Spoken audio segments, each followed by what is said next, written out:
एक छोटे से गांव में रामू नाम का एक मेहनती किसान रहता था।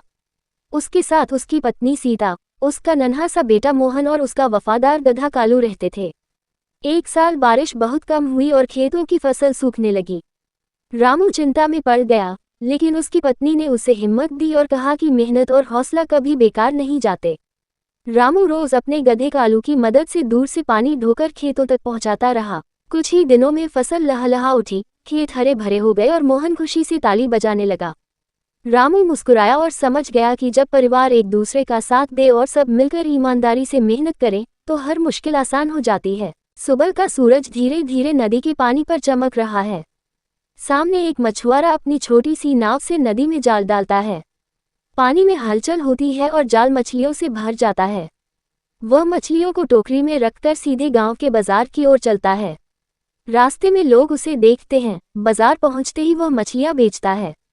थोड़े पैसे मिलते हैं, लेकिन उसके चेहरे पर संतोष की मुस्कान होती है।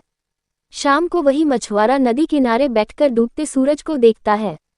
दिन भर की मेहनत उसके शरीर में थकान बनकर उतरती है, लेकिन मन में सुकून होता है कि आज का दिन ईमानदारी से पूरा हुआ। एक बहुत ही शानदार, सजा धजा और रंगीन जंगल था। चारों तरफ हरे भरे पेड़, रंग बिरंगे फूल, उड़ती चिड़ियां और बीच में बहती एक छोटी सी नदी थी।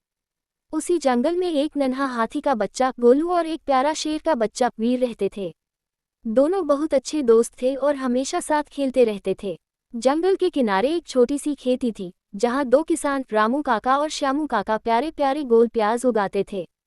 वे रोज मेहनत करके इन प्याजों को बाजार में बेचने जाते थे। एक दिन अचानक मौसम खराब हो गया। प्याज की फसल को नुकसान होने लगा। तभी गोलू ने अपनी सूंड से पानी देकर खेत सींचा और वीर ने अपनी गर्जना से जंगली जानवरों को दूर भगा दिया। दोनों की मदद से प्याज की फसल बच गई। किसान बहुत खुश हुए। उन्होंने गोलू और वीर को प्यार से धन्यवाद दिया। पूरा जंगल खुशियों से भर गया। उस दिन सबने समझा कि दोस्ती, मेहनत और मदद से हर मुश्किल आसान हो जाती है। रामू एक मेहनती किसान था।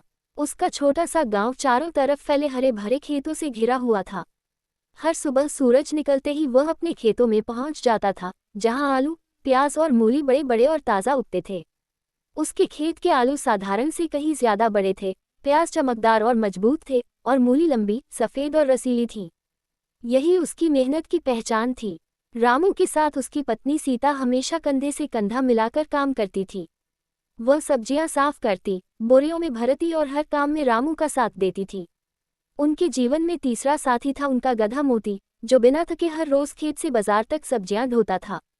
एक सुबह सीता ने आलू, प्याज और मूली को ध्यान से बोरियों में भरा और रामू ने उन्हें मोती की पीठ पर कसकर बांध दिया। मोती जैसे समझ गया हो कि आज फिर बाजार जाना है, वह धीरे से आवाज निकालने लगा। दोनों पति पत्नी ने एक दूसरे की ओर देखा और मुस्कुरा दिए। यह मुस्कान उम्मीद की थी, क्योंकि बाजार में सही दाम मिलना हमेशा आसान नहीं होता था। फिर भी वे रोज मेहनत करके निकल पड़ते थे। तीनों कच्चे रास्ते से होते हुए बाजार की ओर चल पड़े। रास्ते में कहीं धूप थी तो कहीं पेड़ों की छाया। धूल उड़ती रहती, लेकिन रामू का मन शांत रहता।